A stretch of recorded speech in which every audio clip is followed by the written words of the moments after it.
నమస్కారం. ప్రస్తుతం మనతో పాటు ప్రముఖ ఆధ్యాత్మికవేత్త, ప్రముఖ జ్యోతిష పండితులు ముల్లపూడి సత్యనారాయణ మూర్తి గారు ఉన్నారు. ఆయనతో మాట్లాడేద్దాం. నమస్కారం గురుగారు. నమస్కారం అమ్మా సృజన.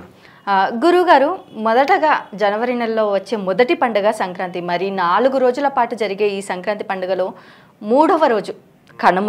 మరి ఈ కనుమ యొక్క విశిష్టతని, మరి ఆ రోజు చేయవలసిన పనుల గురించి, ఎలాంటి పనులు చేసుకోవాలి అనేసి వివరించండి. మనకి ఈ 2024 సంవత్సరంలో 16వ తేదీన వచ్చింది కనుమ, ఫాలోడ్ బై మొక్కనుమ. ఆ రోజు మటన్ చికెన్ వండుకొని తింటారనమాట. ఈ 3 రోజులు కూడా ఎన్వి తినరు కాబట్టి. ఇక ఇప్పుడు ఈ కనుమ రోజున ఏంటంటే ఈ పశువుల పండగ అనమాట. సంక్రాంతి అంటే ఏంటి? అసలు రైతుల పండగ. చక్కగా పంటని ఇంటికి తెస్తారు. ఆ పంట పండినటువంటి పంటని, ధాన్యాన్ని ఇతరులకి ఇస్తారు. ఆ సంక్రాంతి రోజున లేదా ఈ 3 రోజుల్లో ఏ రోజైనా చేయొచ్చు అనమాట. ఆడవాళ్ళు ఏం చేస్తారంటే 5 తాంబూలాలు ఇస్తారు. ఆ తాంబూలాల్లో వాళ్ళ కొన్ని వడ్లు ఇవి, ఆ తర్వాత జాజికాయలు, యాలకులు ఇలాంటివి పెట్టి తమలపాకులో పెట్టి మొట్టమొదట భర్తకిస్తారు మొదటి తాంబూలం.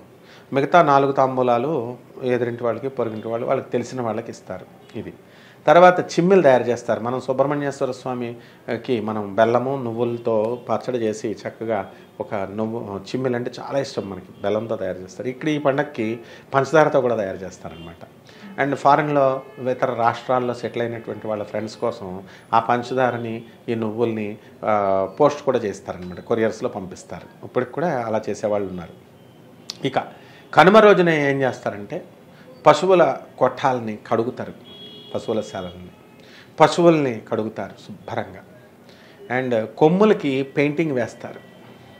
ఆ కొమ్ములకి చక్కగా రూపాయి బిళ్ళ కానీ 2 రూపాయల బిళ్ళలు కానీ కొమ్ములకి కడతారు గుడ్డతో.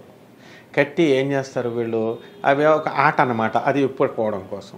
దీనికి ఆ ఊళ్ళో పల్లెటూరులో ఉన్నటువంటి వాళ్ళ ఫ్రెండ్స్ అందరూ కూడా పోటీ పడతారు. ఇవి వెప్పుతూ అది ఏమో బెదిరిపోతాయి, వీళ్ళు ఏదో చేస్తున్నారా నాయన అని అవి పరుగులు పెడతాయి. వాటిని ఇంకా బెదరకూడదు, వీళ్ళు అసలే కోతులు కదా, ఈ కుర్రాళ్ళు కూడా కోతి మొక్క వెనకాల బయలుదేరుతుంది. ఈ విధంగా ఈ పరుగులాటలో అర్ధరాత్రి 12 కూడా దాటుతుంది. అండ్ ఈ లోపల అనేకమైనటువంటి ప్రమాదాలు జరగడానికి కూడా అవకాశాలు ఉన్నాయి. అదే తమిళనాడులో ఆ విధంగా ఈ యొక్క దున్నపోతుల్ని, తర్వాత ఈ యొక్క ఆంబోతుల్ని కట్టి ఆడించేటటువంటి మనం ఆంధ్రాలో కోడి పందాలు అయితే వాళ్ళు పశువుల్ని చేసేటటువంటి సాంప్రదాయం మొదలైందనమాట. ఇక ఈ కనుమ రోజున మనుషులు బ్రహ్మదేవుడు సృష్టి చేశాడు, బాగుంది. ఎంత తిన్నా సరే వీళ్ళు నీరసంగా ఉంటున్నారు మనుషులు. మరి రిపోర్ట్ ఫీడ్బ్యాక్ తీసుకుంటారు కదా. మరి మానవులందరూ కూడా సార్ ఏదో నీరసంగా ఉంటున్నారు సార్, ఎంత తినేసినా సరే అని చెప్పి బ్రహ్మదేవుడికి రిపోర్ట్ ఫీడ్బ్యాక్ వెళ్తుంది. అప్పుడు బ్రహ్మదేవుడు ఆలోచన చేస్తాడు. దేవతలు అమృతం తాగుతున్నారు, నిత్య ఉత్సాహులుగా ఉంటున్నారు. మానవులకు కూడా అమృతం ఇచ్చేద్దామా అంటే వీళ్ళు అరిగించుకోలేరు, వీళ్ళకు ఉన్నటువంటి డైజెస్టివ్ సిస్టమ్ అలా ఉంది. కాబట్టి అమృత తుల్యమైనటువంటిది, దానితో సమానమైనటువంటిది ఒక ద్రవ పదార్థాన్ని వీళ్ళకు కూడా సృష్టించిస్తే బాగుంటుంది అని ఒక ప్లాన్ చేస్తాడు బ్రహ్మదేవుడు. ఈజ్ ద క్రియేటర్ కాబట్టి, ఆయన సృష్టికర్త కాబట్టి ఏమైనా చేయొచ్చు. అప్పుడు ఆయన ఏం చేశాడు, శుభ్రంగా అమృతం తాగేశాడు. తాగేసిన తర్వాత దాన్ని జీర్ణించుకున్నాడు. ఆవు యొక్క రూపాన్ని ఎత్తాడు. ఆవు యొక్క రూపాన్ని ఎత్తి పాలని ఇవ్వడం ప్రారంభించాడు. ఈ మానవులు చక్కగా పాలను తాగుతున్నారు. అండ్ తాగిన తర్వాత అరిగిపోతుంది. అమృతత్వంతో సంబంధమైనటువంటి దానితో సమతుల్యతతో ఈక్వల్గా ఉన్నంత ఎనర్జీ వచ్చేసింది. ఎనర్జైజ్ అయిపోయినటువంటి మానవుడు ఇక హ్యాపీగా ఉన్నాడు, పనులు చేస్తున్నాడు. కాబట్టి ఈ యొక్క పాలన సృష్టించినటువంటి రోజు అన్నమాట ఈ బ్రహ్మదేవుడు ఆవు రూపంలో ఎత్తినటువంటి రోజు ఈ కనుమ పండుగ. అందువల్లనే దీన్ని పశువుల పండుగ అన్నారు. తర్వాత ఏం జరిగిందండి, ఈ రోజున ఎవరైతే ఈ పశువులను పూజ చేస్తారో, ఆవు అంటే ఎవరండి? ఆవును పూజింపదగినది అని ఎందుకంటారంటే మనకి ఎనర్జీని ఇచ్చేటటువంటిది తల్లి. ఆ తర్వాత పోషించేటటువంటి శక్తినిస్తుంది. కాబట్టి తండ్రి ఒక్క ఆవును పూజ చేస్తే తల్లిని, తండ్రిని, తర్వాత బ్రహ్మదేవుణ్ణి పూజించినటువంటి ఫలితం వస్తుంది ఈరోజు అంటే రోజు కూడా వస్తుంది. అయితే ఆవును చంపితే తల్లిని, తండ్రిని, బ్రహ్మదేవుణ్ణి కూడా చంపినంత ఇది బ్రహ్మహత్య పాతకం అంటుకుంటుంది. కాబట్టి ఎవరైతే తల్లిదండ్రులని ఈ రోజున గౌరవంగా చూస్తారో, ఎవరైతే ఈ రోజున చక్కగా మనకి ఈ యొక్క ఆవుని పూజ చేస్తారో అటువంటి వాళ్ళు బ్రహ్మదేవుణ్ణి పూజ చేసినట్టు అంత ఫలితం అన్నమాట. అండ్ రెడీగా ఉంటాడు బ్రహ్మదేవుడు కూడా. ఎగ్జిట్ పోల్ సర్వే కనుక మనం చేసినట్లయితే బ్రహ్మ ఎక్కువ వరాలు ఇచ్చాడా, శివుడు ఎక్కువ వరాలు ఇచ్చాడా, విష్ణువు ఎక్కువ వరాలు ఇచ్చాడా అంటే చరిత్రను మనం తీసుకుంటే బ్రహ్మదేవుడే ఎక్కువ వరాలు ఇచ్చాడు అందరికంటే. ఎందుకని రాక్షసులు ఫస్ట్ చేసేది బ్రహ్మకే, తర్వాత శివుడికి చేయడం ప్రారంభించారు వీళ్ళు. కాబట్టి మనకి ఈ బ్రహ్మదేవుడికి మరి ఈ భూలోకంలో పూజలు లేవు అన్నారు. పూజలు లేవు కాదు, పూజలు పూజించరు. ఎందువల్ల నీ వల్ల ఉపయోగం లేదు, నువ్వు పాపులారిటీని కోల్పోయావు, శివుడి శాపం అన్నమాట. నువ్వు అబద్ధాలు చెప్పావు కాబట్టి నువ్వు పరపతి కోల్పోయావు. నన్ను జోటా మాటలు మాట్లాడతాడని చెప్పి బ్రహ్మదేవుడిని లెక్క చెయ్యరు అన్న ఉద్దేశంతోనే తప్ప బ్రహ్మదేవుని పూజించకూడదని ఆయన చెప్పలే. ఈ రోజున కనుమ రోజున ఆయన స్పెషల్గా పూజింపబడతాడనమాట. కాబట్టి ఈ రోజున కనుమ రోజున చక్కగా మనము ఈ యొక్క ధాన్యాన్ని పంచడం, ఇతరులకు తెలిసిన వాళ్ళకి అందరికీ కూడా పిండి వంటలు మనం వండుకోవడం, కొత్త బట్టలు కట్టుకోవడం, పశువుల దగ్గర పశువులు మనకి పాడి పంటలు అంటాం. పంటల తర్వాత ముందు పాడి, ఆవులు పాడినిస్తాయి, పాలనిస్తాయి. ఆ కృతజ్ఞత కారణంగా వాటి పిల్లలైనటువంటి ఎద్దులు ఈ భూమిని దున్నుతాయి. మనకు పంట వచ్చిందంటే పాడి వల్ల వచ్చింది, ఈ ఆవుల వల్ల ఎద్దుల వల్ల వచ్చింది. కాబట్టి వాటి కృతజ్ఞత కోసం ఏం చేస్తామంటే మనం కొత్త బియ్యం తీసుకుంటాం. కొత్త బియ్యం మనం వండుకొని తినేయడం కాకుండా ఆ రోజున కనుమ రోజున పశువుల కొట్టాల దగ్గరికి వెళ్ళి పాయసాన్నం తయారు చేసి, పొంగలి తయారు చేసి ఆ పశువుల శాలకి నివేదన అర్పిస్తారు. ఆ విధంగా ఈ యొక్క కనుమ రోజునంతా కూడా పశువుల్ని రకరకాల డెకరేటివ్గా తయారు చేసి వీటిలన్నింటినీ వదిలేస్తారు.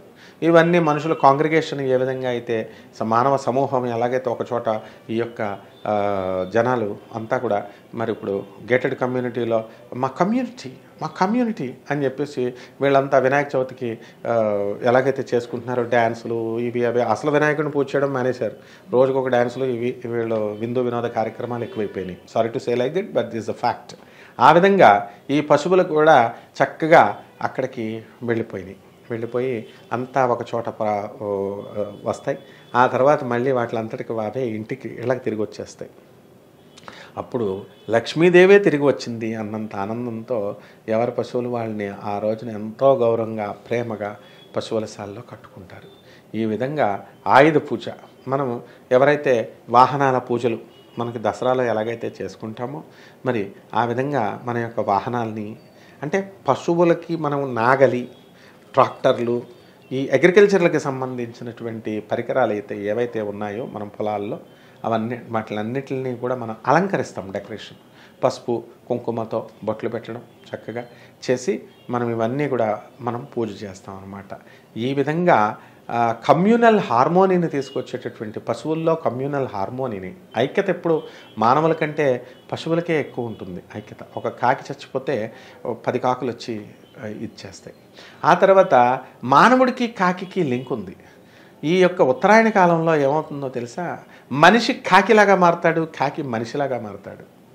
ఎలా అంటే మనకి వర్ష ఋతువు, ఆ తర్వాత హేమంత ఋతువు, శరదృతువు, ఈ 3 ఋతువుల్లో మానవుడు బ్రహ్మాండంగా ఉంటాడు. ఓకే, తర్వాత ఈ ఉత్తరాయణ కాలం వచ్చిన తర్వాత చలి ఎక్కువ అవుతుంది, మనం రూపం మారిపోతుంది మనకి. ఆ సమయంలో కాకులు మంచి ఏపుగా తయారవుతాయి. హేమంత ఋతువు వీటిల్లో మంచి నున్నగా తయారవుతాయి, బొగ్గలు వస్తాయి కాకులకి, చక్కగా షైనింగ్. ఈ కోకిల కాకులకి ఎస్పెషల్లీ చూసినప్పుడు. ఆ తర్వాత ఎప్పుడైతే సూర్యుడు మకర రాశిలోకి వచ్చాడో అవి బూడిద రంగులోకి వచ్చేస్తాయి. మీరు అబ్జర్వ్ చేయొచ్చు కాకుల్ని. దానికి అవేమో పాడైపోతాయి. అక్కడి నుంచి మానవుడు మంచిగా తయారవుతాడు. అంటే కాకులు మంచిగా లేనటువంటి వర్ష ఆశ్వీయజ హేమంత ఋతువుల్లో కాకులు బాగున్న టైంలో మనుషులు బాగుండరు. తర్వాత బ్లాక్గా నునుపుగా వస్తాయి అవి. ఆ తర్వాత ఈ సూర్యుడు మకర రాశిలోకి వచ్చిన తర్వాత అవేమో బూడిద రంగులోకి వచ్చి మనం ఎలాగైతే చిక్కుపోయి శరీరం అంతా కృషించిపోయి నశించిపోయినట్లు మనం అయిపోతామో అవి అలా తయారవుతాయి. ఏకలవన్నీ ఊడిపోవడం ఇవన్నీ కూడా బూడిద కలర్లోకి వచ్చేసి రేణింపు లేని విధంగా ఉంటుందన్నమాట. అలాగే మనం కూడా మనమేమో రేణింపు పుంజుకుంటాం. కాబట్టి కాకులు మనుషులుగా, మనుషులు కాకులుగా మారేటటువంటి సమయం. అంటే ఈ సమయంలో ఈ మకర సంక్రాంతికి కాకుల్లాగా మనకు బుద్ధి వస్తుంది అని అన్నమాట. కాకి ఏమంటుంది, కావు కావు అని అరుస్తుంది. అంటే ఈ పెళ్ళాం నీది కాదు, ఈ ఇల్లు నీది కావు, ఈ డబ్బులు నీవు కాదు, ఈ బ్యాంక్ బ్యాలెన్సులు నీవు కావు, ఈ పిల్లలు నీవు కావు, అన్నీ వదిలేసేసి నువ్వు నీ ఆత్మతో నువ్వు వెళ్ళిపోవాలా, నువ్వు చేసిన పుణ్యం పాపమే నీకు వస్తుంది అని అలర్ట్గా ఎవ్రీ సెకండు మనకి గుర్తు చేసేటటువంటి పక్షి కాకి మాత్రమే. అందువల్లనే కాకి చిరకాలం బతుకుతుంది, ఒంటి కన్నుతో చూస్తుంది, ప్రేతాత్మలను చూస్తుంది. మరి అదేవిధంగా ఏ మానవుడికి ఆ బుద్ధి వస్తుందన్నమాట. ఈ ఉత్తరాయణ కాలంలో వచ్చినప్పుడు మనం శుభకార్యాలు, వివాహాలు, ఇవన్నీ కూడా ఈ గృహప్రవేశాలు, వివాహాలు, ఈ శుభకార్యాలన్నీ కూడా మనం ఈ యొక్క ఉత్తరాయణ కాలంలోనే మనం చేస్తాం. ఆ విధంగా మానవుడు గొప్పగా ఎదిగేటటువంటి మహర్దశ పండుగ, మహర్దశ పండుగ ఈ కనుమ. అండ్ దాని తర్వాత ఫాలో అయ్యేదే ముక్కనుమ. మరి 3 రోజులు వెజిటేరియన్ ఫుడ్తో ఉన్నారు కాబట్టి మరి నాన్ వెజిటేరియన్ తినాలి అనేటటువంటి వాళ్ళందరూ కూడా ముక్కనుమ రోజున కోళ్ళని, మేకల్ని కోసి బంధుమిత్రులందరూ కూడా ఎంజాయ్ చేసేటటువంటిది నెక్స్ట్ 4th డే పండుగ అనమాట. So it is a lengthy పండుగ, పెద్ద పండుగ, celebrated for more number of days than any number. And enjoyment పండుగ. ఇప్పుడు దసరా 9 రోజులు వస్తుంది, 10వ రోజున మాత్రం ఎంజాయ్ చేస్తారు. అండ్ దీపావళి 3 రోజులు వస్తుంది, నాగుల చవితి, దీపావళి ఏదో సంథింగ్ అలా. ఈ పండుగల్లో ఎంజాయ్మెంట్ ఒకరోజే. బట్ ఇది పెద్ద పండుగ అని ఎందుకన్నారంటే every day is an enjoyment day. So ప్రతిరోజు అనుభవించే, అందుకే భోగితో స్టార్ట్ అయ్యి భోగాల పండుగ అన్నాం. అండ్ నెక్స్ట్ ఏంటంటే ఈ యొక్క డే పెద్దల పండుగ. అంటే మనకి తెలంగాణలో పెద్దల పండుగ అని మనము పితరుల అమావాస్య అని పితృలకి స్వయంపాకాలు వేయించుకుంటాం. ఈ పండుగ టైంలో, ఈ సంక్రాంతిలో ముఖ్యంగా ఆంధ్ర అండ్ తమిళనాడులో పెద్దలకి నైవేద్యాలు పెట్టలేనటువంటి వాళ్ళు, తెలిసినటువంటి వాళ్ళకి, ఆ ఏజ్ గ్రూప్లో ఉన్నటువంటి వాళ్ళకి పంచులు అవి బట్టలు పెడతారు. ఆ తర్వాత వాళ్ళ పెద్దలను గుర్తు చేసుకొని ఆ తర్వాత వాళ్ళకి పళ్ళు అవి పెడతారు, దక్షిణ తాంబూలాలు ఇస్తారు. అండ్ ఈ స్వయం పాకాలు బ్రాహ్మడికి ఇస్తారు. దాంట్లో ముఖ్యంగా మనం గుమ్మడికాయ ఉండే విధంగా వాళ్ళు చూసుకుంటారు. కూష్మాండ దానము, ఇవన్నీ దీపదానాలు, వస్త్రదానాలు, ఎవరి స్థాయిని బట్టి వాళ్ళు దానాలు చేసుకుంటారు.